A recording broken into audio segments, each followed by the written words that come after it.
Bismillah, wassalatu wassalamu ala rasulillah.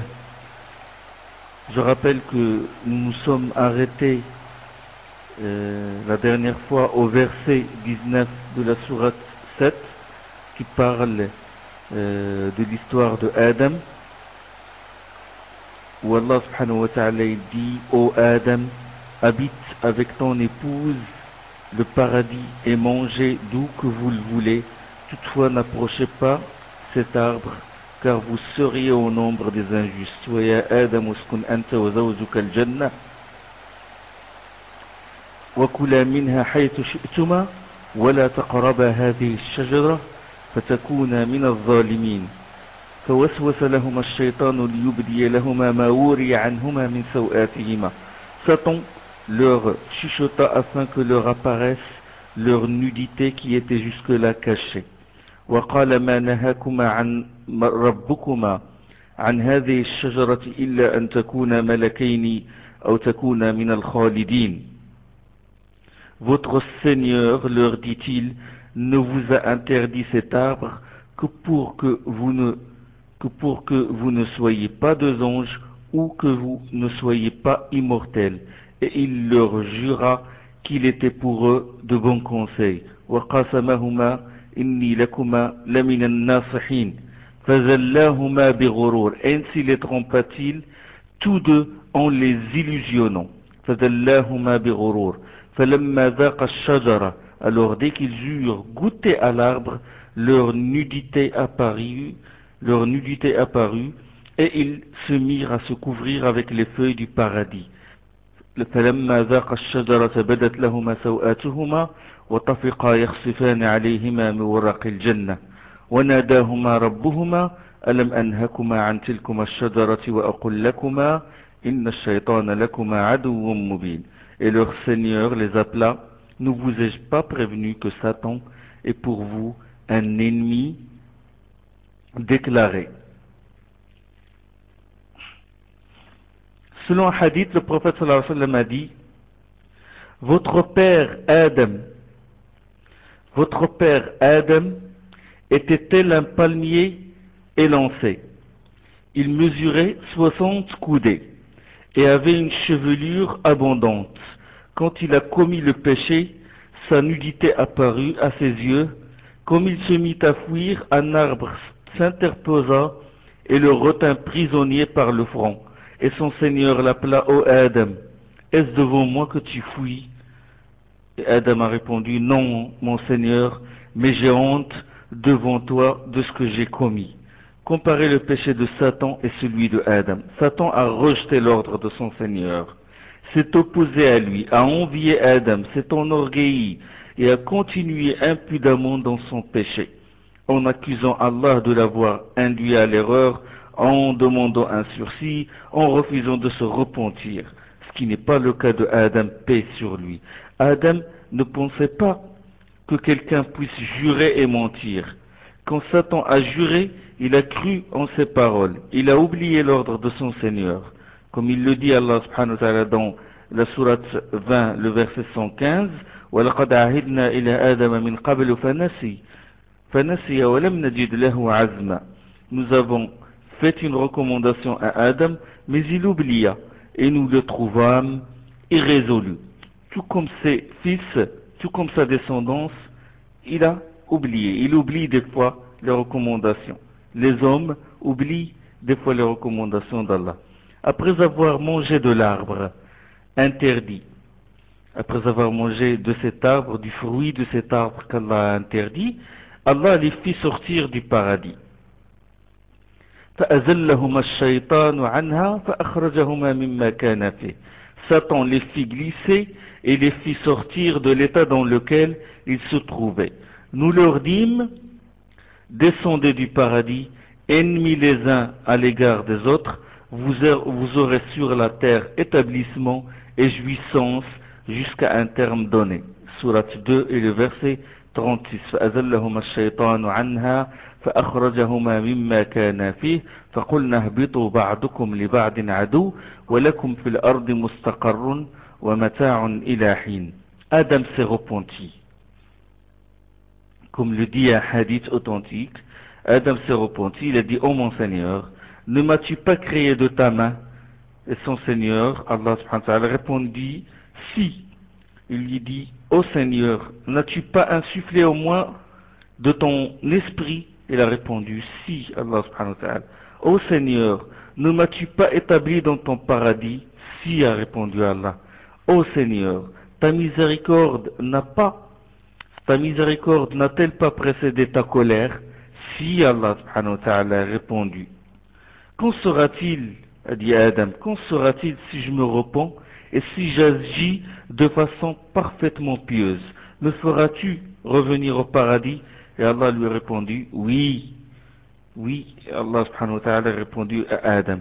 فَتَلَقَّى آدَمُ مِنْ رَبِّهِ كَلِمَاتٍ فَتَابَ عَلَيْهِ إِنَّهُ هُوَ التَّوَّابُ الرَّحِيمُ. Quand Adam a commis ce péché, il s'est repenti, il s'est adressé directement à Allah sans intermédiaire, sans passer par un ange quelconque ou qui que ce soit. Il a dit, Allah, pardonne-moi. فَتَلَقَّى آدَمُ مِنْ رَبِّهِ كَلِمَاتٍ فَتَابَ عَلَيْهِ إِنَّهُ هُوَ التَّوَّابُ الرَّحِيمُ. Dans la sourate 2, le verset 37, Adam reçut alors des paroles de son Seigneur et Dieu accepta son repentir, car il accepte le repentir et il est le très miséricordieux. فَتَلَقَّى آدَمُ مِنْ رَبِّهِ كَلِمَاتٍ فَتَابَ عَلَيْهِ إِنَّهُ هُوَ التَّوَّابُ الرَّحِيمُ.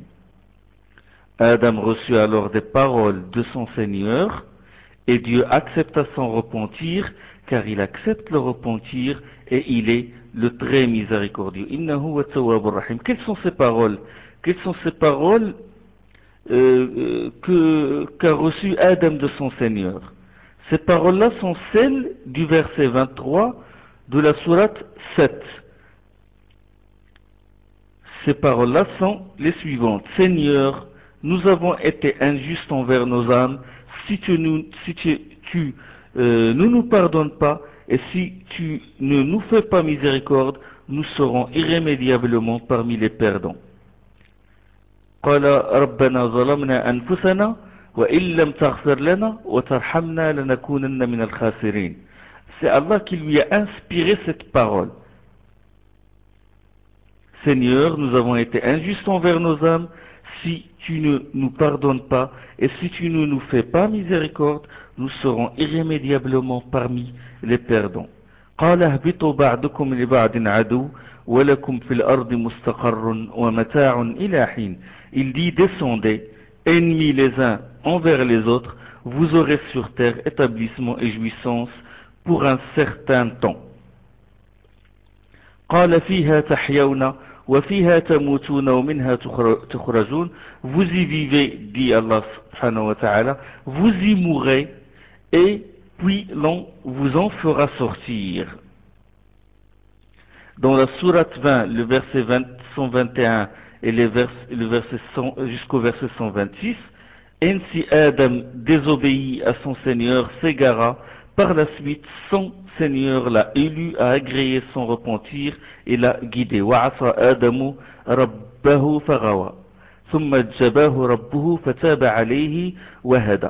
Allah, dans ce verset, il parle de ce péché-là, le péché d'avoir mangé de l'arbre interdit. Et là, il y a une chose, c'est que la faute, ce péché, n'est pas attribué à Ève, la femme de Adam. Il est attribué à Adam. Dans tout le Coran, pas un seul verset ne dit que c'est Ève qui est l'origine du péché, contrairement aux enseignements de l'Église et de la mythologie grecque qui dit que c'est la femme qui est la source du mal, etc., etc.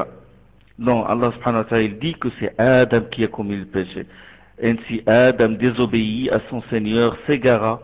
Par la suite, son Seigneur l'a élu, a agréé son repentir et l'a guidé. Adam a été guidé par la suite. Puis Allah subhanahu wa ta'ala dit قَالَ اهْبِطَا مِنْهَا جَمِيعًا. Il y a autre chose, c'est que Allah, quand il a interdit de manger de l'arbre, il l'a interdit à Adam et Ève. C'est-à-dire que devant les ordres d'Allah, la femme et l'homme sont égaux. Et quand ils ont commis le péché, il leur a attribué à tous les deux le péché. Et ce n'est pas que Ève a poussé Adam vers à commettre le péché et que c'est à elle qu'on doit imputer la faute. Non, non, non, ils sont tous les deux responsables. Devant toutes les obligations d'Allah, l'homme et la femme sont responsables. Et donc, devant les lois, la femme n'est pas reléguée à une place inférieure comme prétendent certains. Allah leur dit tous les deux, et regardez ce discours qui s'adresse à Adam et Ève en égalité. Descendez tous du paradis, ennemis les uns des autres. Descendez tous du paradis, ennemis les uns des autres. Si vous recevez de moi une guidance, quiconque suit ma guidance ne s'égarera pas et ne sera pas malheureux. بعضكم لبعض عدو فإما يأتينكم مني هدى فمن اتبع هداي فلا يضل ولا يشقى. Et descendez tous du paradis, ennemis les uns des autres. Si vous recevez de moi une guidance, quiconque suit ma guidance ne s'égarera pas et ne sera pas malheureux. Et quiconque se détourne de mon rappel mènera certes une vie pleine de gêne, et le jour de la résurrection nous l'amènerons aveugle au rassemblement. فإما يأتينكم مني هدى فمن اتبع هداي فلا يضل ولا يشقى ومن أعرض عن ذكري فإن له معيشة ضنكا. Et quiconque se détourne de mon rappel mènera certes une vie pleine de gêne, et le jour de la résurrection nous l'amènerons aveugle au rassemblement. فلا يضل فمن اتبع هداي فلا يضل ولا يشقى ومن أعرض عن ذكري فإن له معيشة ضنكا ونحشره يوم القيامة أعمى. Nous le rassemblerons, nous l'amènerons aveugle au rassemblement. قال رب لم حشرتني أعمى وقد كنت بصيرا.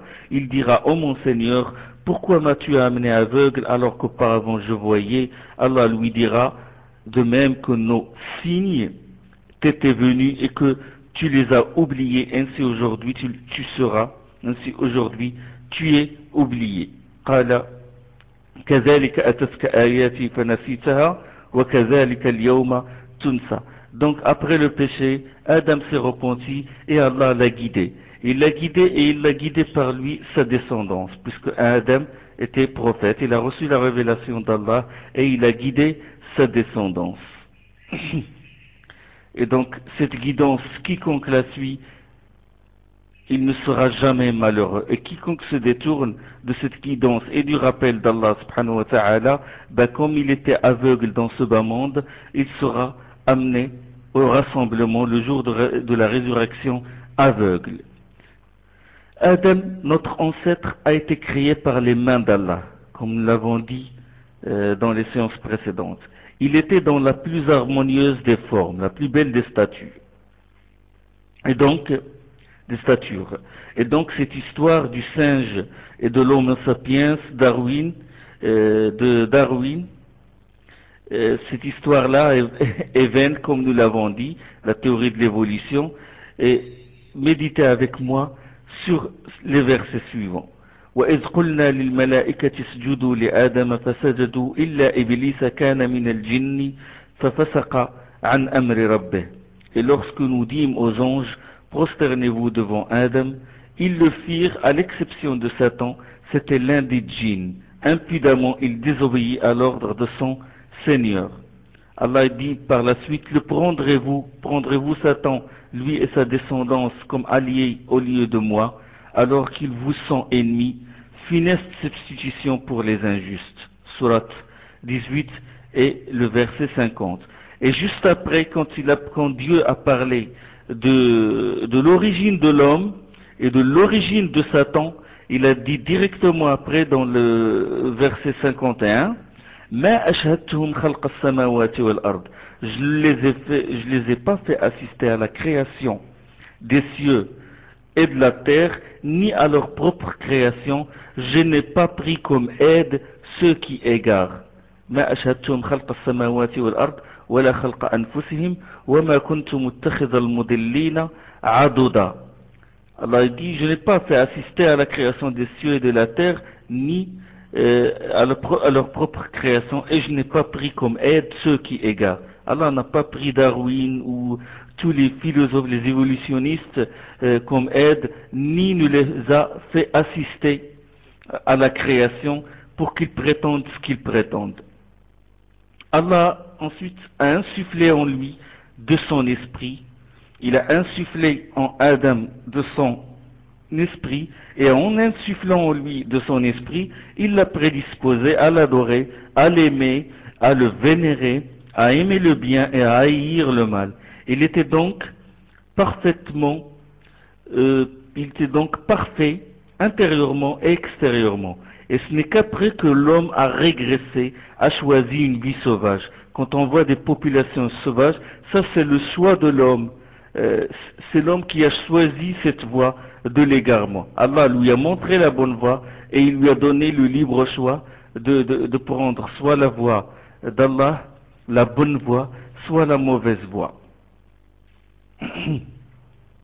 Nous avons créé l'homme, a dit Allah subhanahu wa ta'ala, accompli de conception. Nous avons créé certes l'homme, nous avons certes créé l'homme dans la plus belle stature, si vous voulez. لقد خلقنا الإنسان في أحسن تقويم ثم رددناه أسفل سافلين, puis nous l'avons ramené au plus bas des plus bas. Exception faite de ceux qui croient et effectuent les œuvres salutaires.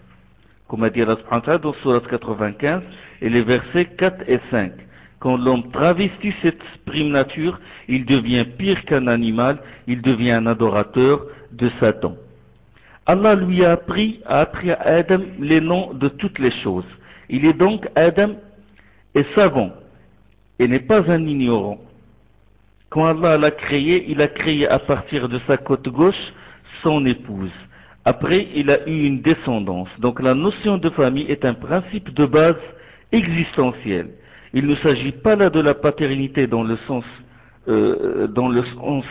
sexuel, ni de la maternité dans le sens sexuel. Parce que ces deux notions biologiques, l'homme les partage avec les animaux domestiques et sauvages. Adam, c'est donc, le mariage a une dimension, si vous voulez, une dimension spirituelle. Adam a épousé Ève, Hawa, notre mère, par un acte légal, ordonné par Allah subhanahu wa ta'ala. Allah a fait du lien familial un concept d'adoration. Il n'est pas permis de le violer, ni d'échanger quoi que ce soit. Il était habillé et non nu. Sa nudité ne s'est découverte qu'après. Elle s'est découverte quand il a commis le péché. D'où la fausseté du terme, quand on dit naturisme, c'est-à-dire retour à la nature, c'est un terme qui est faux. Naturellement, l'homme s'habille. L'homme est prédisposé naturellement à s'habiller, non pas à se mettre nu et sortir dans la rue. Alors, donc, la manie de se couvrir, c'est le secret de la pérennité de la pudeur. Et la pudeur, c'est quelque chose qui est en nous, qui est à l'intérieur de nous. Et la pudeur, c'est le secret de la pérennité de la beauté. L'exhibition se rattache à l'obscénité et à autre chose mauvaise. Naturellement, l'homme, comme j'ai dit, est prédisposé à se couvrir. Ce qui réfute les idées de Freud et tous ceux qui vont dans sa voie, ceux qui cherchent à, entre guillemets, animaliser l'homme. Adam est enclin au repentir. Il est aussi prédisposé à se repentir. Il a commis ce péché et s'est repenti, et Allah, le tout miséricordieux, a accepté son repentir. Tout être humain commet des fautes. Tout être humain commet des fautes. Il est créé ainsi. Certes, il est doté d'une prime nature qui l'empêche de commettre des péchés, mais il a dans son âme un côté instigateur de mal. Un côté instigateur du mal, et Satan aussi lui chuchote et le pousse à faire le mal. Et le monde extérieur aussi, il y a les influences extérieures qui peuvent l'influencer et le pousser à commettre le mal. Ce qui est blâmable, ce n'est pas le fait de commettre un mal, mais ce qui est blâmable, c'est le fait de continuer dans le mal, dans le péché, et ne pas se repentir. La question donc du péché originel est close dans l'islam. Allah a dit وَعَصَى آدَمُ رَبَّهُ فَغَوَى.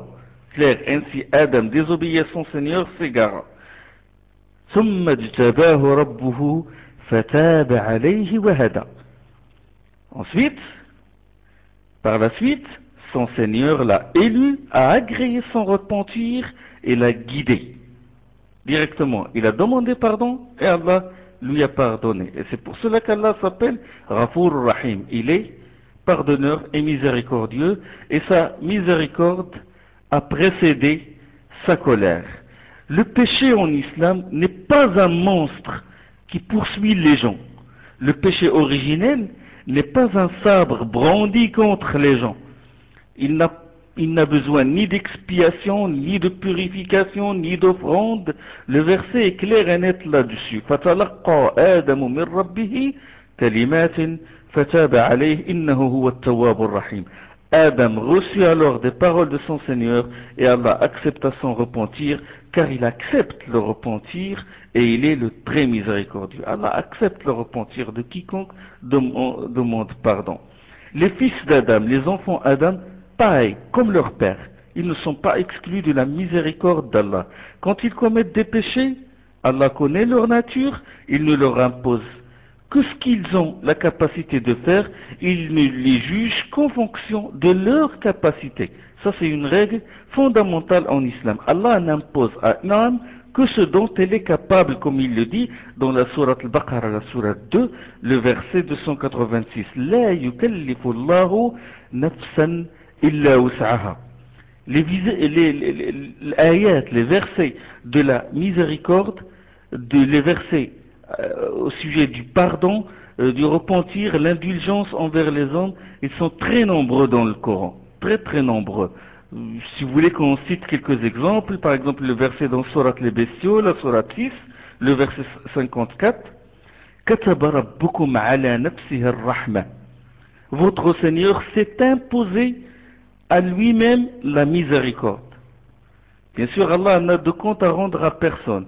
Et comme il dit dans une autre sourate, لا يسأل عما يفعل وهم يسألون. Lui, il n'est pas interrogé sur ce qu'il fait, alors que eux, ils seront interrogés, puisqu'il est le créateur, et à lui la sagesse infinie. كتب ربكم على نفسه الرحمة. Votre Seigneur s'est imposé à lui-même la miséricorde. أنه من عمل منكم سوءا بجهالة ثم تاب من بعده وأصلح فأنه غفور رحيم. Votre Seigneur s'est imposé à lui-même la miséricorde envers celui d'entre vous qui aura fait un mal par acte d'ignorance et qui se sera ensuite repenti et amélioré, il sera vraiment tout pardonnant et très miséricordieux. Allah lui pardonne. Allah s'est imposé cela. Il pardonne et il est miséricordieux envers quiconque commet un péché et s'est repenti par la suite. Dans la sourate 3, les versets de 133 au verset 136, écoutez bien ces paroles-là. وَسَارِعُوا إِلَى مَغْفِرَةٍ مِّن رَبِّكُمْ وَجَنَّةٍ عَرْضُهَا السَّمَاوَاتُ وَالْأَرْضُ أُعِدَّتْ لِلْمُتَّقِينَ. Et hâtez-vous envers un pardon de votre Seigneur et vers un paradis dont l'ampleur est celle des cieux et de la terre et qui est préparé pour ceux qui se sont prémunis. أُعِدَّتْ لِلْمُتَّقِينَ الَّذِينَ يُنْفِقُونَ فِي السَّرَّاءِ وَالضَّرَّاءِ وَالْكَاظِمِينَ الْغَيْظَ وَالْعَافِينَ عَنِ النَّاسِ وَاللَّهُ يُحِبُّ الْمُحْسِنِينَ.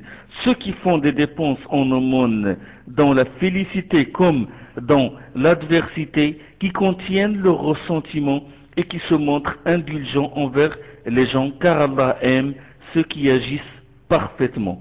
والذين إذا فعلوا فاحشة أو ظلموا أنفسهم ذكروا الله فاستغفروا لذنوبهم ومن يغفر الذنوب إلا الله. Et qui, lorsqu'ils ont commis une turpitude ou qu'ils ont été injustes à l'égard de leur propre âme, invoquent Allah, lui demandent pardon pour leurs péchés, et qui pardonnerait les péchés si ce n'est Allah, et ne persistent pas dans ce qu'ils ont fait alors même qu'ils savent.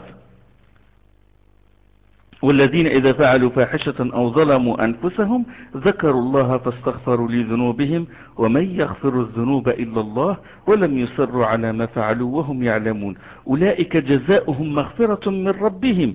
Pour cela, la récompense sera donc un paradis de leur Seigneur et des jardins وجنات تجري من تحتها الأنهار خالدين فيها ونعم أجر العاملين, et des jardins au fond desquels coulent des fleuves et où ils resteront immortels, et combien excellente est la rétribution de ceux qui œuvrent. Pardon d'Allah, la miséricorde d'Allah est large. Dans la sourate 4, le verset 147, Allah il dit ما يفعل الله بعذابكم إن شكرتم وآمنتم. ما يفعل الله. Allah, qu'a-t-il donc à faire de votre châtiment si vous lui témoignez de la gratitude et que vous croyez? وكان الله شاكرا عليما. Et Allah vous saura gré de votre foi et il est très savant. Le prophète Mohammed sallallahu alayhi wa sallam, dans un hadith, écoutez cette parole étonnante. Le prophète sallallahu alayhi wa sallam, il a dit وَالَّذِي نَفْسِي بِيَدِهِ, par celui qui tient mon âme dans ses mains. لَوْ لَمْ تُذْنِبُوا, si vous n'aviez pas commis des péchés, لَذَهَبَ اللَّهُ بِكُمْ وَجَاءَ بِقَوْمٍ يُذْنِبُونَ فَيَسْتَغْفِرُونَ اللَّهَ تَعَالَى فَيَغْفِرُ لَهُمْ. Par celui qui tient mon âme dans ses mains, si vous n'aviez pas commis de péché, Allah vous aurait remplacé par un peuple de pécheurs qui auraient commis des péchés, qui auraient commis des fautes et demandé pardon à Allah le Très-Haut afin qu'il puisse leur pardonner. Ce hadith est authentique.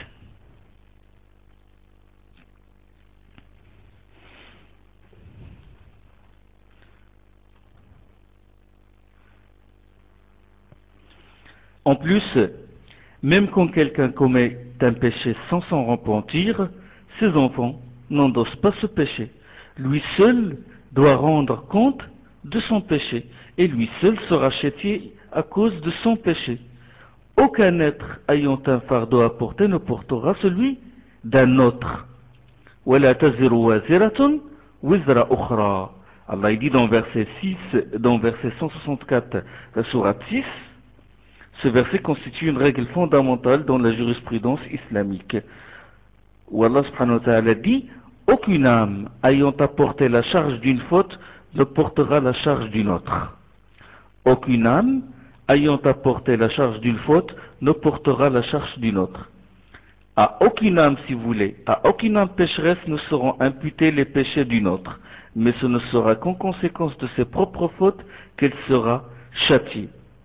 Allah a guidé Adam, il l'a élu prophète. Il a appelé sa descendance, Adam a appelé sa descendance à la religion droite, au tawhid. Adam n'était pas cet être égaré, son principe. Il n'était pas cet être qui erre sur terre, sans but, en proie au doute et au scepticisme. Il n'est pas cet animal ou ce singe. Mais, dès le départ, Allah subhanahu wa ta'ala doté d'une intelligence, il l'a doté d'une prime nature, il l'a prédisposé à l'adorer et lui a appris les noms de toutes les choses. Il était donc savant. Adam adorait Allah unique, sans associé. À son époque, personne n'adorait les statues, personne, il n'y avait pas, à l'époque de Adam, les idées païennes et l'idolâtrie. L'idolâtrie est apparue plus tard, quand l'homme s'est égaré, quand l'homme a choisi cette voie de Satan, cette voie mauvaise.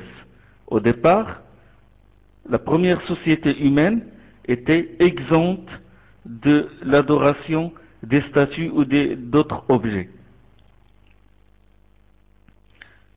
Revenons au verset qui dit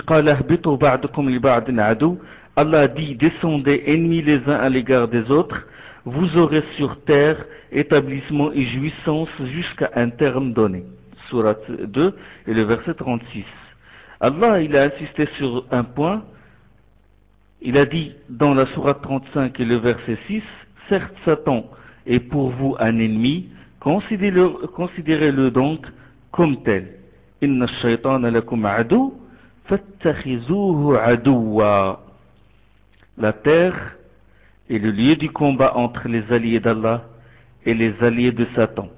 Conflit entre le bien et le mal. La terre est le lieu de la mise à l'épreuve pour faire distinguer le bon du mauvais, le croyant du mécréant, le pieux du pervers, le monothéiste du polythéiste, les partisans de la couverture et de la pudeur, les partisans et les partisans de la nudité et de la débauche, ceux qui appellent à la dignité de la femme et ceux qui appellent à l'humiliation de la femme. Donc c'est un conflit entre les alliés du tout miséricordieux et les alliés du démon. Allah il dit dans Surat al-Mulk, la royauté, Surat 67, le verset 2, الذي خلق الموت والحياة ليبلوكم أيكم أحسن عملا. Lui qui a créé la mort et la vie afin de vous mettre à l'épreuve. Qui d'entre vous serait le meilleur en œuvre? Cette terre est le lieu de la mise à l'épreuve. Allah met à l'épreuve les hommes, les uns à l'égard des autres. Satan a juré, comme a dit Allah subhanahu wa ta'ala dans la sourate 15, la sourate Hijr, les versets 39 et 40. Seigneur, puisque tu m'as égaré, je les leurrerai en embellissant à leurs yeux leurs crimes sur terre. Puis je les égarerai tous ensemble, à l'exception de tes adorateurs dévoués. Sa stratégie, c'est d'embellir le mal, de le parer aux yeux des humains. Il a accepté les adorateurs qui se dévouent à Allah, parce qu'il sait qu'il n'a aucun pouvoir sur eux. Tu n'auras certes aucun pouvoir sur mes serviteurs. Inna ibadi laysa laka alayhim sultan, a dit Allah subhanahu wa ta'ala, à l'exception des illusionnés qui t'auront suivi. Surat 15 et le verset 42. Il n'a aucun pouvoir sur eux. Il n'a aucun pouvoir sur ceux qui connaissent leur origine, connaissent leur créateur, connaissent la raison de leur existence, connaissent leur destination et œuvrent en conséquence. Quand Allah a appelé, ou quand Allah a parlé de l'histoire de Adam avec Satan et son expulsion du paradis vers la terre, dans la sourate 7, sourate A'raf, il nous a recommandé d'en tirer les leçons. Il nous a appelé à tirer les leçons de cette histoire. Et il a dit, ô fils d'Adam, nous avons fait descendre sur vous des vêtements pour cacher votre nudité. Ya bani Adama, qad anzalna alaykum libasan yuwari sawatikum warisha. Ô fils d'Adam, nous avons fait descendre sur vous des vêtements pour cacher votre nudité comme plumage. L'habit constitué par la crainte de Dieu est bien préférable. Autant de signes d'Allah destinés à vous faire méditer.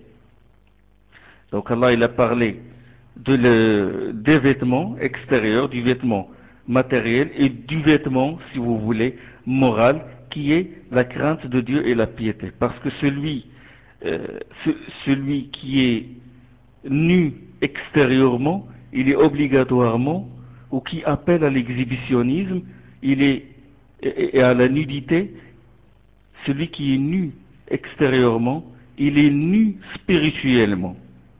Donc Allah il a parlé de deux formes de nudité, la nudité extérieure apparente et la nudité intérieure, et la nudité relative au cœur. Nudité, c'est-à-dire une nudité, un cœur dépourvu de toute crainte d'Allah, un cœur dépourvu qui se dépouille de cette nature, de cette prime nature qui pousse l'homme à se couvrir, à être pudique, dépourvu de pudeur, de chasteté et de toutes ces valeurs morales.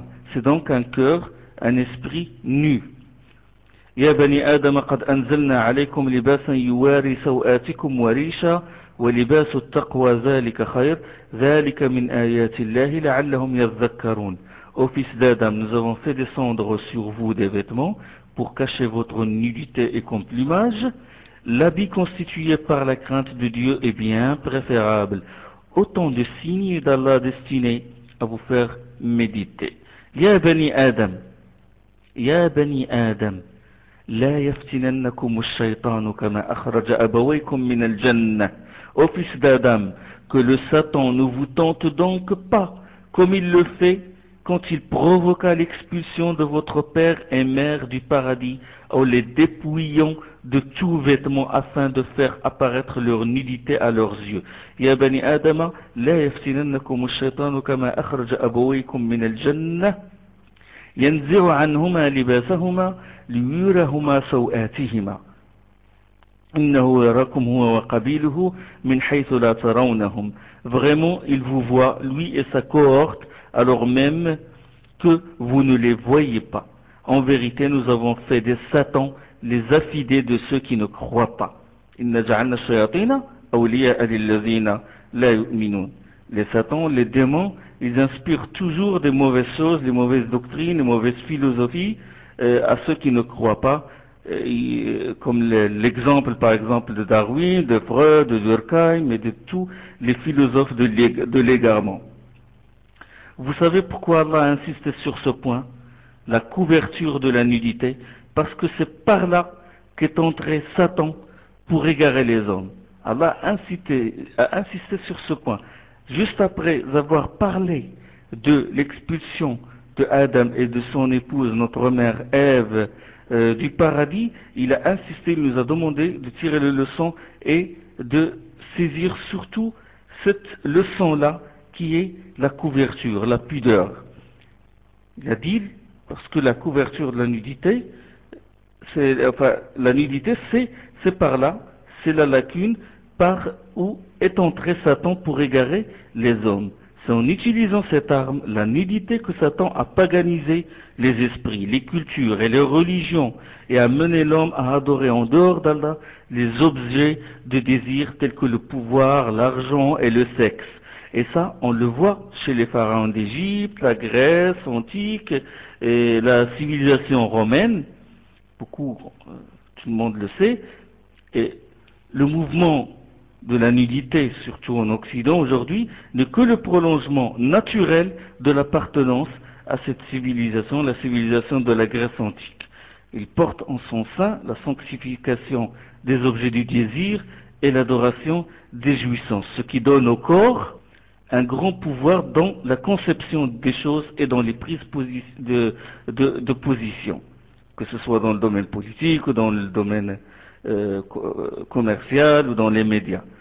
Et par là, la femme a été exploitée. Elle a été exploitée au nom de la liberté. Mais la liberté de quoi? La liberté d'être nue, la liberté d'être perverse, la liberté de travestir sa prime nature, la liberté sexuelle. Et les conséquences, on les voit aujourd'hui. La femme est aujourd'hui au plus bas des plus bas. Elle est l'objet de loisirs, un gadget sexuel. Il y a maintenant ce qu'on appelle la psychologie commerciale, qui a pour rôle de téléguider les réactions des consommateurs et jouer sur leurs pulsions pour faire écouler les marchandises. La femme, dans tout ça, elle est l'élément essentiel, l'élément idéal. Elle est mise dans des positions dégradantes, moitié nue ou entièrement nue, dans des affiches, dans les spots publicitaires. Dans quel but? Est-ce au nom de l'épanouissement, de la valorisation de la femme? Non, le but c'était pour vendre. C'était pour vendre. Et c'est ça. Est-ce ça la liberté qu'ils appellent la liberté de la femme? Est-ce ça la vraie liberté? Est-ce que c'est ça la dignité de la femme? Non, pas du tout. Ils usent de cette nudité pour vendre, pour consommer, pour soutirer de l'argent du consommateur. Ils se servent. Il y a des lobbies maintenant qui se servent de ces images dévalorisantes des femmes pour conditionner le consommateur à ne se voir lui-même que comme consommateur. On l'a servi et on l'enferme dans l'idéologie de Satan. Qu'est-ce que c'est que cette idéologie? Le grand titre de cette idéologie, il faut vivre pour manger. Il faut vivre pour manger. C'est par là qu'a réussi Satan à s'infiltrer et à égarer Adam, le plaisir du ventre. قال هل أدلك على شجرة الخلد وملك لا يبلى, comme dit Allah subhanahu wa ta'ala dans la sourate 20, te guiderai-je, oh Adam, te guiderai-je vers l'arbre de l'éternité et un royaume impérissable? Mange de cet arbre et tu vas être éternel.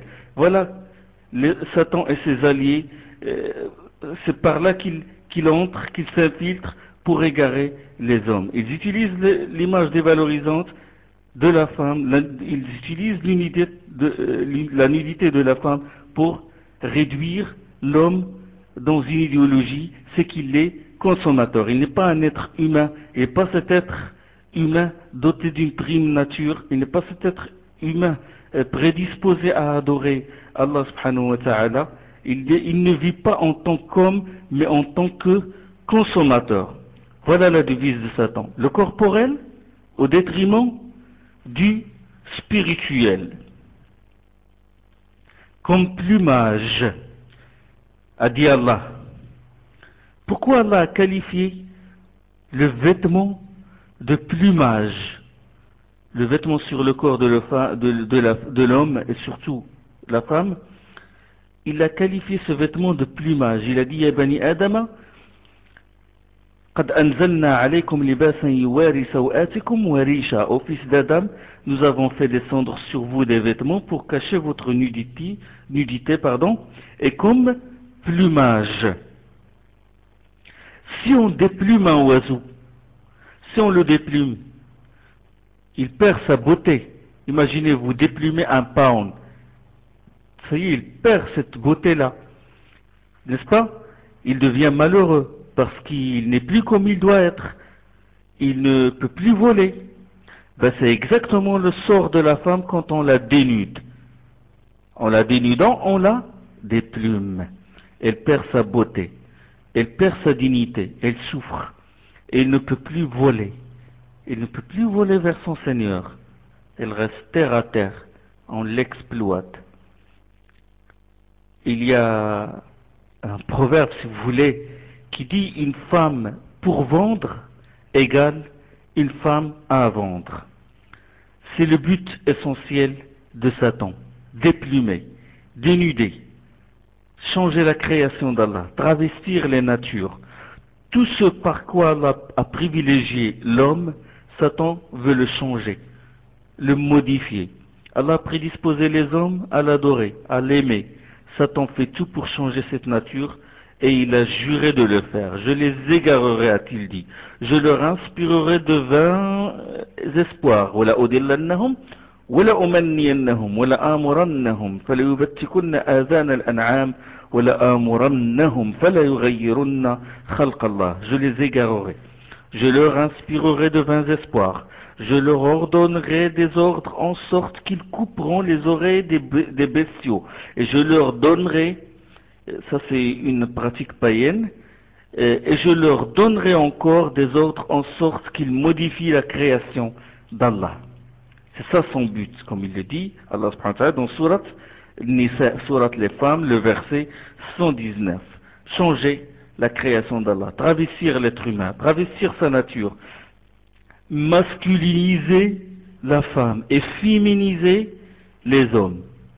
Allah a créé Adam, a créé à partir de lui Ève et l'a marié avec elle. Comme il le dit, subhanahu wa ta'ala: Ya ayyuhan nasu attaqu rabbakum الذي خلقكم من نفس واحدة وخلق منها زوجها وبث منهما رجالا كثيرا ونساء واتقوا الله الذي تساءلون به والأرحام. Humain, créez votre Seigneur qui vous a créé, craignez votre Seigneur qui vous a créé d'une âme unique et a créé de celle-ci son épouse, et de l'une et de l'autre il a créé des hommes en nombre et des femmes. Craignez Allah par qui vous vous sollicitez mutuellement et craignez de rompre les liens matriciels. Wattaqullaha alladhi tasa'aluna bihi wal arham. Prémunissez-vous, si vous voulez autrement, prémunissez-vous envers Allah, de qui vous vous réclamez de votre mutuelle sollicitation, et aussi envers les matrices. Nous devons prémunir envers les matrices, c'est-à-dire l'utérus féminin.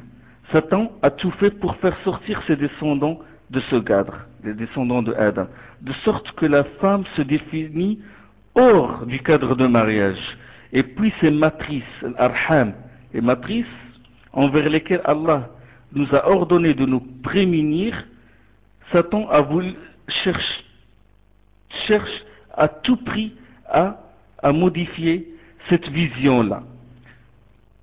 Qu'il s'agisse de la matrice elle-même, bien sûr, quand Allah subhanahu wa ta'ala dit, quand il nous ordonne de nous prémunir envers les matrices, ça peut être les matrices elles-mêmes, dans laquelle s'effectue la deuxième création, si vous voulez, de l'homme, ou des liens matriciels, c'est-à-dire la relation entre la mère et son fils, le père et son fils, les frères entre eux, les oncles, etc.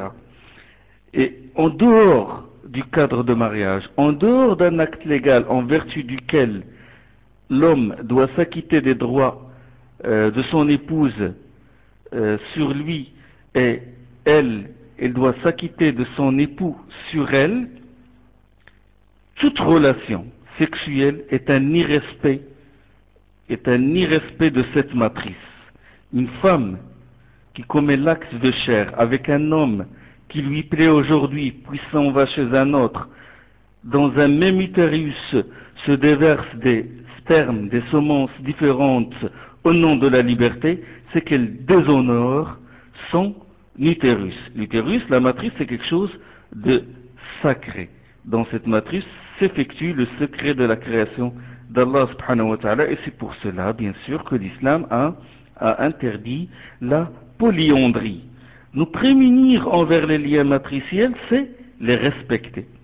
Satan a tout fait pour le relâchement de ces liens, pour le relâchement de la famille. Allah a recommandé à l'homme. Il a recommandé à l'homme d'être bienveillant à l'égard de son père et de sa mère. Mais il a privilégié la mère. Il a privilégié la mère en citant sa fonction biologique, psychologique et éducative. Allah il dit dans la sourate 31, le verset 14, وَوَصَّيْنَا الْإِنسَانَ بِوَالِدَيْهِ حَمَلَتْهُ أُمُّهُ وَهْنًا عَلَى وَهْنٍ. Nous avons recommandé à l'homme de prendre soin. Nous avons recommandé à l'homme de prendre soin de ses parents.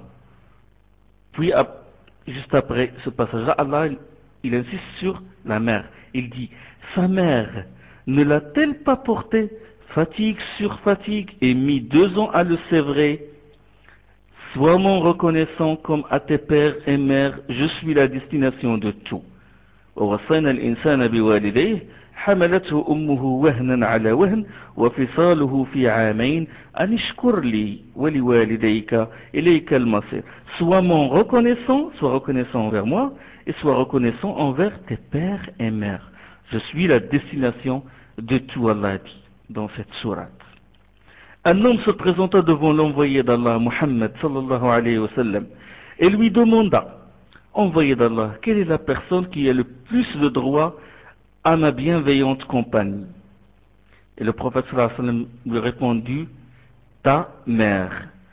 Et l'homme a dit, et ensuite, et le prophète sallallahu alayhi wa sallam lui a dit, ta maman, ta mère. Et le prophète et l'homme a dit la 3e fois, et ensuite, et le prophète sallallahu alayhi wa sallam lui dit, ta maman, une 3e fois. Et puis l'homme a dit, et ensuite, le prophète sallallahu alayhi wa sallam a dit, ensuite ton père. 3 fois il a cité la mère, c'est-à-dire le triple, le droit de la maman sur son fils, sur son enfant, il est le triple du droit du père sur son fils. C'est un hadith authentique. Allah a insisté sur ce point. Juste après l'ordre de l'adorer, juste après l'ordre de l'adorer lui-même, il a ordonné à l'homme de veiller sur sa mère et sur son père. Il dit subhanahu wa ta'ala dans la sourate l'Isra, sourate 17, les versets 23 et 24, وَقَضَى رَبُّكَ أَلَّا تَعْبُدُوا إِلَّا إِيَّاهُ وَبِالْوَالِدَيْنِ إِحْسَانًا. Ton Seigneur a décrété ceci, n'adorez que lui, agissez parfaitement à l'égard des pères et mères. وَقَضَى رَبُّكَ أَلَّا تَعْبُدُوا إِلَّا إِيَّاهُ وَبِالْوَالِدَيْنِ إِحْسَانًا. Directement, juste après l'ordre de l'adorer, l'ordre d'être bienveillant à l'égard du père et de la mère. Agissez parfaitement à l'égard des pères et mères. La suite du verset, إما يبلغن عندك الكبر أحدهما أو كلاهما فلا تقل لهما أف ولا تنهرهما. Il a dit, si l'un d'entre eux ou les deux atteignent chez toi le seuil de la vieillesse, ne leur dis pas fi, c'est-à-dire un mot, juste le mot fi ou bof par exemple, ou ouf, ne leur dis pas fi, ne les repousse pas, mais tiens-leur des propos respectueux. واخفض لهما جناح الذل من الرحمة وقل رب ارحمهما كما ربياني صغيرا. Abaisse devant eux l'aile de l'humilité en esprit de miséricorde et dit, Seigneur, garde-les tous deux en ta miséricorde, de même qu'ils m'ont élevé tout petit. Allah a donné à la mère un droit sur son fils et a donné au père un droit sur son fils, comme j'ai dit. S'ils sont pauvres ou n'ont pas d'abri, il est tenu de leur verser une pension. C'est ça la règle en islam, c'est comme ça. Si le père est pauvre, vit dans une condition de gêne, ou la mère aussi, leur fils, s'il a suffisamment d'argent, il doit obligatoirement, on doit prendre de son salaire une partie de son argent, si vous voulez, et on le donne obligatoirement à son père et à sa mère, parce qu'ils ont un droit, ils ont un statut en islam. Le statut du père et de la mère est clair en islam. Enfin, il est clair depuis la création de Adam. En principe, quand ils atteignent un âge très avancé, ils ne peuvent pas se tenir en main. Ça c'est tout le monde le connaît. Et c'est chez leurs fils qu'ils doivent être. C'est pour cela qu'Allah subhanahu wa ta'ala a dit dans le verset qu'on vient de citer tout à l'heure, إِمَّا يَبْلُغَنَّ عِنْدَكَ الْكِبَرَ أَحَدُهُمَا أَوْ كِلَاهُمَا. Si l'un d'eux d'entre eux ou les deux atteignent chez toi le seuil de la vieillesse. En principe, ils doivent être chez toi, normalement chez l'homme. En islam, on ne jette pas ses parents dans des maisons de retraite. On ne les laisse pas seuls, mais on s'occupe d'eux. On se rapproche d'Allah en veillant sur eux. Et ce qui s'est passé en Europe en 2003, la canicule, c'est l'homme normal, l'homme sensé, vraiment est révolté devant une telle situation. Des familles qui ne cherchent pas, qui ne cherchent pas leurs parents. C'est vraiment des vieillards qui sont morts sans qu'il y ait de leurs nouvelles.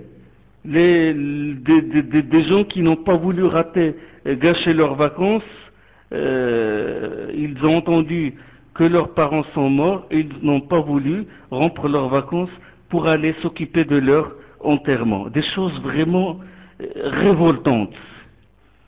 Et c'est pour cela que le musulman doit remercier Dieu de remercier Dieu de l'avoir fait musulman.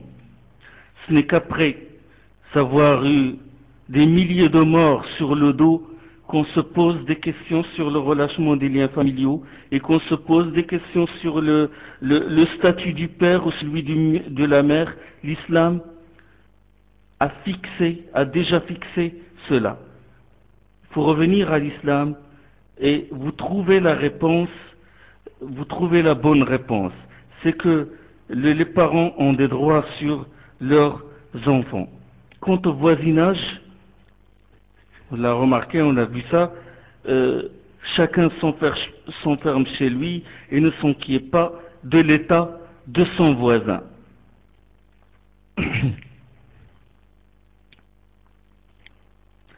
Chacun s'enferme chez lui, ne s'intéresse pas de l'état de son voisin.